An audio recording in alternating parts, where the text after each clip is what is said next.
guys, welcome back. Sorry for the delay. I've been trying to get this video done and filmed for the last 2 to 3 weeks now, but whenever we've had the date set, something's always came up, whether it be the weather, the car breaking down, you name it, something would have came up and got in the way. So when you're training on your own, training solo, or even with a parent or a sibling, it's just really important just to focus on the quality of the movements, because the triggers and the reasons behind why you make those decisions are going to be limited. So focusing on how you make the save, the mechanics behind it, that's going to be absolutely key with these solo drills. So it's also important to try and keep the durations short and explosive. So you don't want to be doing drills for ideally more than 10 seconds. Okay, otherwise at that point the quality is going to go out the window, and you're going to be far too tired to get it done and complete it properly. Okay, I'm also trying to add in some more vlog style intros and voiceovers to my sessions to try and give you guys a bit more context as to what I'm doing and why I'm doing it.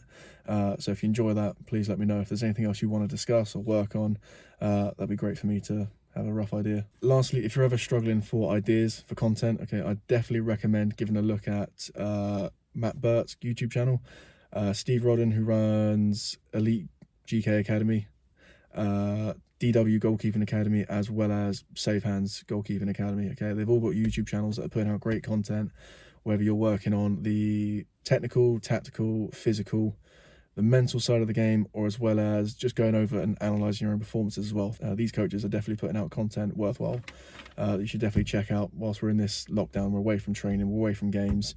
They're definitely using things, or they're definitely putting things out there that can help you guys get better. Just starting off with some basic footwork exercises. I'm just using this as a warm-up for this session, but you can quite easily use this as a workout too. I'd recommend doing 10 seconds work, 10 seconds rest for a couple of minutes, just to get a good, short, sharp session in. As you can see, I'm just holding the ball in my hands. That's just to keep my hands steady and level as I move along, as I would do around the goal in a game.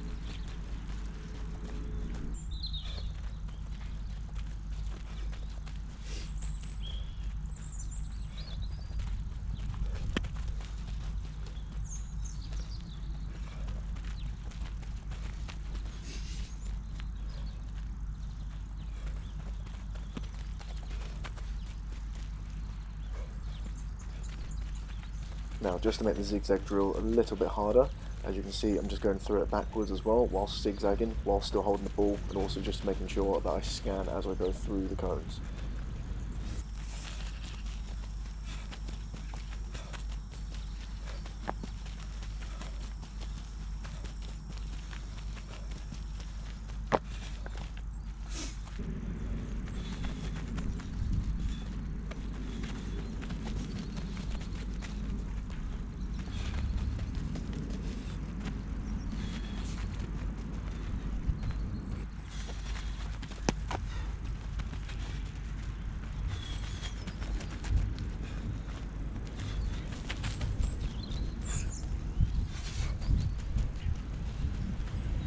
Moving on to the scoops and pickups, the most basic way of getting used to the movements, again, is just to work on them in isolation. So here I've just regressed it, focused on the ball, not adding anything else in. Progressively adding in footwork elements as we go through the drills. With both scoop and pickup, I'm just making sure to keep my shoulders forwards to make the collapse and secure a lot easier.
don't have a rebounder, that's fine, okay?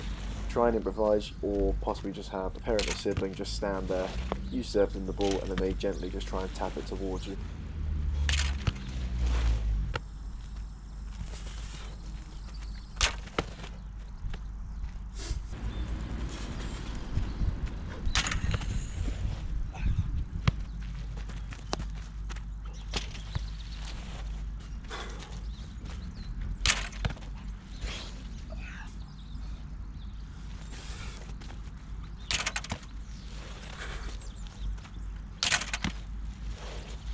With the low saves, again, taking us all the way back to basics here, regressing it all the way back down to me being in a knelt position. Just focusing on attacking the ball with my hands and the timing, okay, in order to get those 3 barriers there when trapping the ball against the floor. So my leading hand is behind the ball, top hand on top of the ball. I'm using the floor as a 3rd barrier underneath in order to pin it in. With these ones here, you can look to try and test yourselves as well, okay? Don't go for the easy option and just under hit the ball, or under roll the ball in this case. Try and test yourselves. So I'm starting from a kneeling position to make it a lot easier to focus on my upper body shape too, trying to get back up without using my hands and trying to reset back into my set position.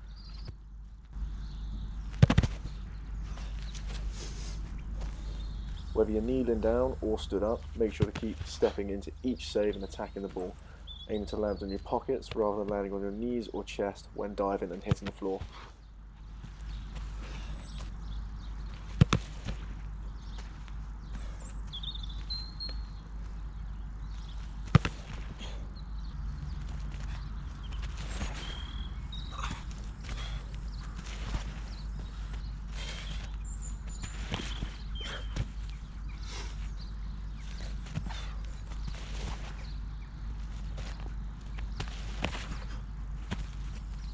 Now, combining a step and collapse save with a low diving save, my focus is all on the timing of when to trap the ball, getting up effectively, resetting back into my set position, and then moving on to the next ball.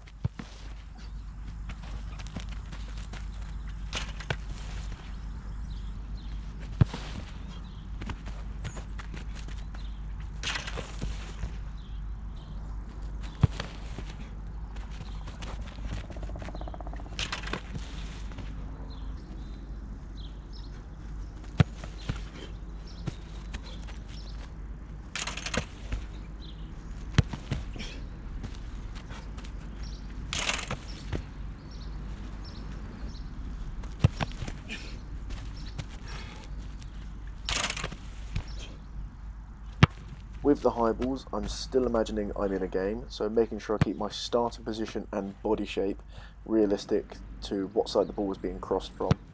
Working on trying to take the cross or high ball at the highest, safest point, trying to use my knee to try and drive up and reach it.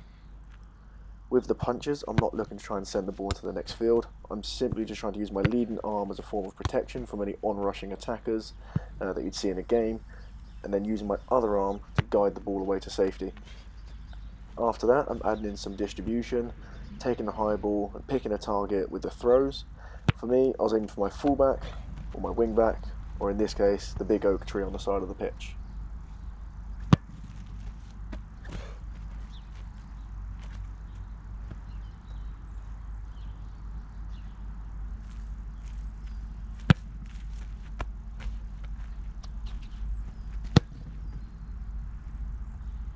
Now to finish off with just some simple distribution from the floor, working on both left and right foot.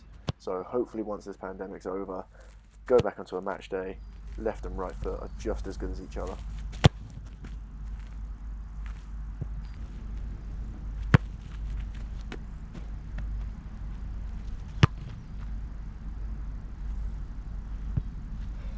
Come down with snow on it.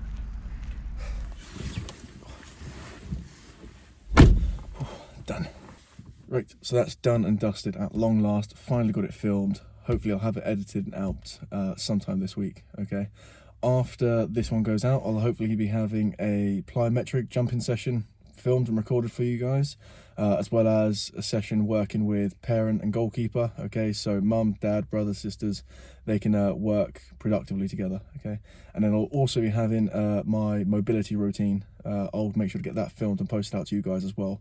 So it's not just all physical and technical that you can work on as well. There's looking after your body before and after sessions that we can work on as well. These are just a few drills and ideas that you can work with. Like I've done in there, I've added a few things and mishmashed them together. Okay, you don't have to follow the same routine. You can mix it up and match it up as much as you want. So 4 key points, just to summarize. Okay, quality over quantity. Make sure the movements are done correctly. Short and sharp, explosive sets. All right, don't want anything going over 10 seconds. Making sure to warm up and cool down properly so you avoid injuries. Okay, and you can carry on training. Lastly, to make sure that the space you're working in is safe. Okay. I hope you enjoyed the video. Hope you can find some use of it. Okay, I enjoyed filming it. Hopefully you guys will actually enjoy doing it yourselves. All right, make sure to take care, stay safe, and hopefully I'll see you all on the pictures soon.